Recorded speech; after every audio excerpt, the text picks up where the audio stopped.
A continuación le presento una entrevista que le hice ayer a Marco Fernández sobre el tema educativo en México, muy interesante. Me da mucho gusto saludar a Marco Fernández, él es profesor investigador de la Escuela de Gobierno del TEC de Monterrey e investigador asociado de México Evalúa. Marco, ¿cómo estás? Muy buenas noches. Hola Leo, muy buenas noches.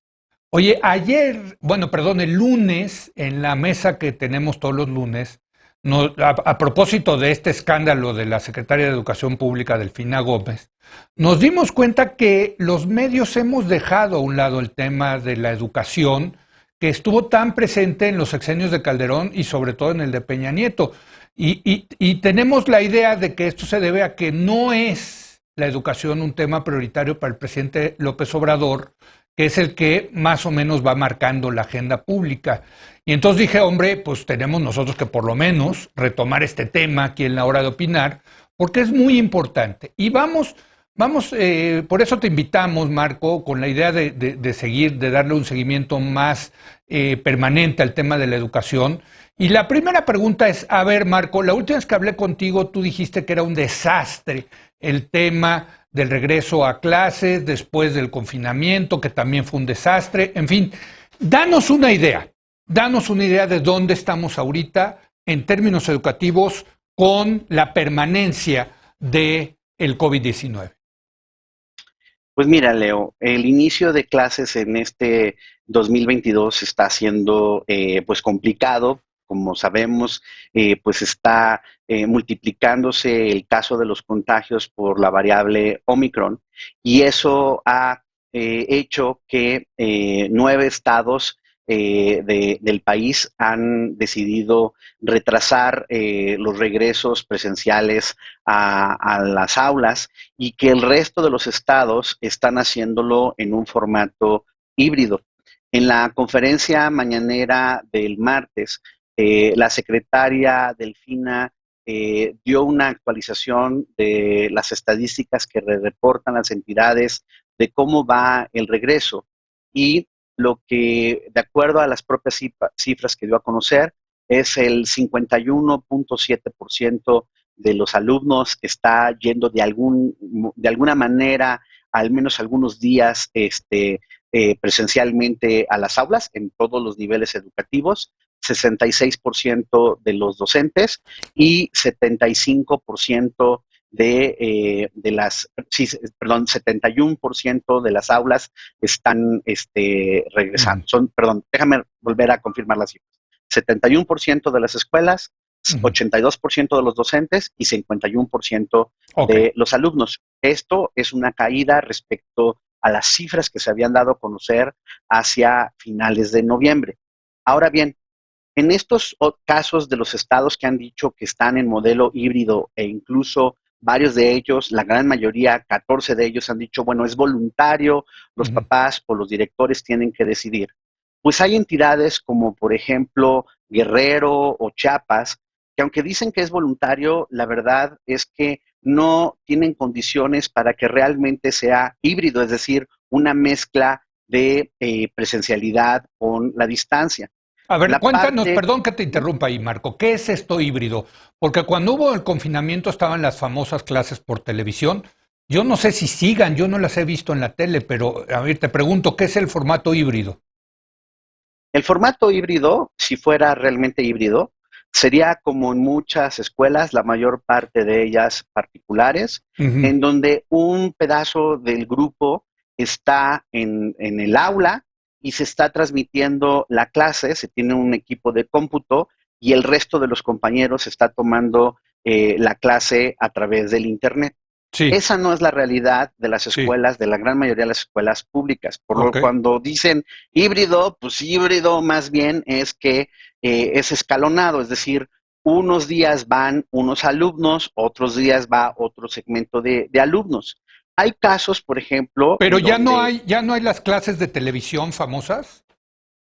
híjole, pues lamentablemente, en esto de la austeridad republicana y confirmando que la educación no es prioridad para este gobierno, pues se canceló los contratos para la transmisión de las clases a la distancia y entonces el famoso aprende en casa, Sí, solo está disponible en la plataforma de YouTube para aquellas familias que que puedan tener tiene. acceso al Internet, porque pues Ujú, si tú eres un niño, una niña, un joven ujú, de familias de menos recursos, pues esa ya tampoco fue alternativa. ujú, Entonces, esto sí es un problema porque por un lado tenemos, digamos, dos aspectos que no deberían de estar en tensión, que es el derecho a la salud y el derecho a la educación. Se ujú, tienen que hacer todos los esfuerzos para mantener claro. las escuelas abiertas, pero pues la verdad es que cuando uno observa en el mundo cómo para poder hacer esto de maximizar el tiempo de las aulas abiertas,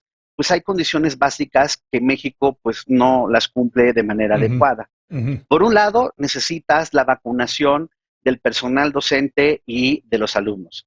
Hay un aspecto que va en la dirección correcta, que desde la semana pasada comenzaron a aplicarse los refuerzos de la vacunación Sí. en la mayor parte de la comunidad docente. Perdón, Van, Marco, antes de que entremos a la vacunación, sí, porque me quedé con la duda. Entonces, lo que estás diciendo tú es que lo híbrido en realidad no es híbrido, y lo que está ocurriendo al solamente ir 50% de los alumnos a las aulas y el otro 50% no, es que no sabemos los que no van si están estudiando, no están estudiando, cómo están estudiando.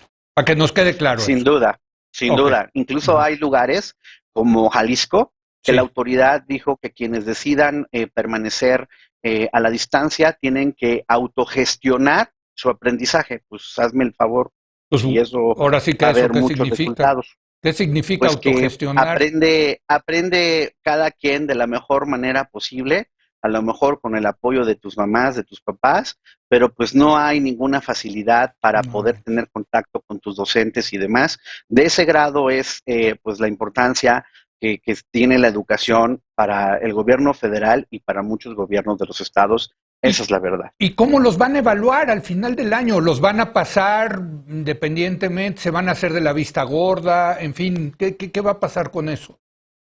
Pues con franqueza tenemos un gran juego de simulación, Ok. porque la autoridad federal ha ordenado que por disposición nadie puede ser reprobado para el pase de año escolar.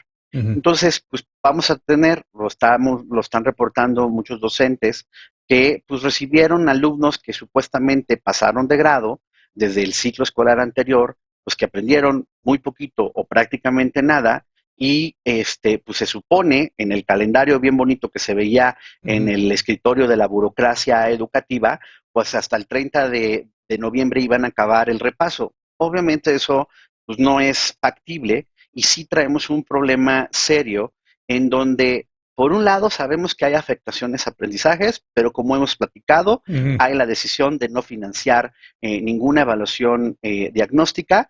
Hay tres casos que me parece importante destacar, con excepción, que ejemplifican que algunas entidades están entendiendo que tienen que asumir la mayoría de edad. Por Ujú. un lado, Guanajuato ha hecho una evaluación con el Banco Mundial que darán Ok. a conocer en marzo. Ujú. Nuevo León, al menos en media superior, está haciendo una evaluación también diagnóstica. Como dicen, total transparencia, ahí nosotros estamos ayudando Ah, a qué la bueno. Ujú, implementación de esa evaluación ujú. diagnóstica. Y en el caso de Querétaro, también ha dicho que quiere que se va a hacer una evaluación diagnóstica. Son los únicos estados de las 32 entidades, incluyendo la Ciudad de México, que han hecho evaluación. Entonces, Déjame, traemos un problema de estar ujú, a ciegas respecto a la afectación del aprendizaje. antes de irnos a la vacunación, que es muy importante este tema, pero sí te quiero preguntar de la deserción escolar, porque 50% de los Uh -huh. alumnos, de acuerdo a cifras del gobierno, están yendo a las aulas, 50% no, quién sabe qué esté pasando ahí. Pero hay un porcentaje que desde que empezó este maldito bicho el COVID, pues ha desertado y ya no va a la escuela. ¿Tenemos Lamentablemente sí. números? ¿Tenemos números, Marco? Tenemos números incompletos, Ok. porque los únicos que se han dado a conocer es los chicos que abandonaron la escuela en el ciclo escolar anterior. Todavía no sabemos de Ujú. qué tamaño es la caída para este ciclo escolar. Ok. En el ciclo escolar anterior hubo una caída global del 2.2%, donde hubo más caída fue en la media superior, una caída de 3.4%, cerca de 160,000 alumnos dejaron de estudiar, y a eso además se complica el que muchos de los alumnos que tenían que transitar de la secundaria, del tercero secundaria a la media superior, ya no se inscribieron para continuar sus estudios. Entonces, traemos una serie de afectaciones educativas importantes y, insisto, el problema de no poner como al centro la educación en un país hace que, por ejemplo, las condiciones que hablaba de tratar de maximizar la posibilidad de mantener las aulas se mermen. Porque, por ejemplo, en el caso de la vacunación de los Ahora menores sí, de edad, venga la vacunación. todos los países están avanzando prácticamente en esa dirección. Nosotros hemos hecho, entre México Evalúa y la Iniciativa de Educación del TEC de Monterrey, un repaso de cómo está la vacunación, por ejemplo, para menores de 15 años alrededor del mundo. Y simplemente en el continente americano, uno va por la lista y, o sea, Argentina, Belice, Bolivia, Brasil, Canadá, Chile, Colombia, Costa Rica, Cuba, Ecuador, Estados Unidos, El Salvador, Guatemala, Honduras, Jamaica, Nicaragua, Panamá, Paraguay, Perú, República Dominicana, Uruguay y Venezuela, todos están vacunando a menores de 15 años, ya sea a partir de los 5, incluso hay países que, como Chile, están vacunando desde los 3 años y demás. México nomás se niega y ahí pues la autoridad de salud le ha amarrado las manos a la de educación y obviamente eso mete presión sobre todo, ojo, obviamente en las escuelas de educación básica. En la parte de la media superior y superior, donde sí empieza a haber vacunación de los jóvenes, pues también llama la atención, por ejemplo, cómo pues diversas, sobre todo universidades públicas, han decidido irse a la distancia, a pesar de que sus comunidades están vacunadas, ¿no? La Universidad de Guadalajara, la de Guanajuato, la de Puebla, la de Yucatán, son algunos ejemplos en donde están a la distancia, otros están en formato híbrido como la UNAM. Entonces, eso también hay que reconocer que incluso con la vacunación hay algunos lugares que se resisten a tener clases presenciales. Pero además, el otro aspecto básico, pues es el cubrebocas, y ya sabemos, te lo han dicho los expertos médicos, son este tipo de cubrebocas. No son los cubrebocas de tela. Y yo entiendo, o sea, que la economía no está en las mejores condiciones. No, pero México, familias... a ver, pero México es un país de renta media que tiene los recursos para comprar los tapabocas, cubrebocas que sí funcionan, que son los N95. Y eso lamentablemente, lamentablemente no se ha hecho. Estoy de acuerdo. Y eso no se ha hecho, sobre todo pensando en las familias de recursos más restringidos. No hay ningún apoyo en ese aspecto. Y después, cuando nos dicen que pues no hay contagios y que no queda claro que las escuelas sean signos de contagio, a ver, aquí creo que hay que ser cuidadoso. Es cierto que no tenemos evidencia de que las escuelas hayan sido lugares de mayores contagios, pero ojo, Leo, por ejemplo, al igual que pasa en el resto de la población, pues hay una negativa de hacer pruebas. Y solo para contrastar, yo entiendo perfectamente que la economía de Estados Unidos es muy distinta, pero allá el presidente Biden ha ordenado que solo para las escuelas va a haber disposición de 10 millones de pruebas para detectar los casos asintomáticos y tratar de minimizar problemas de contagio. En México, nada de nada. Entonces, sí traemos un problema. No hay información, por ejemplo, de cuántos docentes tenemos infectados y qué estrategias tenemos para poder mandar docentes sustitutos en estos modelos híbridos, entre comillas, que han tenido las escuelas, particularmente las públicas.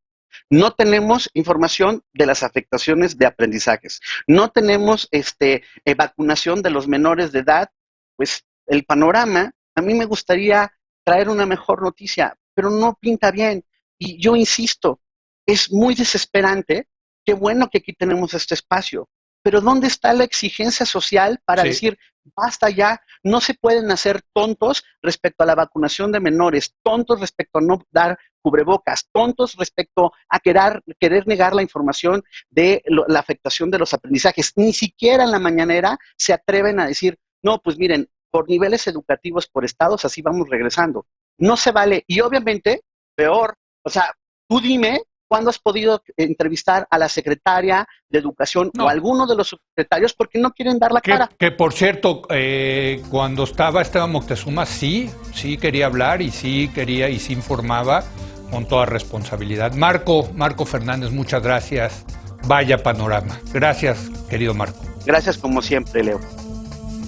Bueno, hasta acá la entrevista con Marco Fernández. Desde luego vamos a seguir hablando del tema educativo en México, como lo venimos haciendo ya en los casi 12 años de La Hora de Opinar. Yo le agradezco que nos haya acompañado y lo espero en unos minutitos más en el canal de las estrellas en Tercer Grado y mañana aquí en Foro TV en punto de las 10 de la noche, cuando otra vez sea La Hora de Opinar.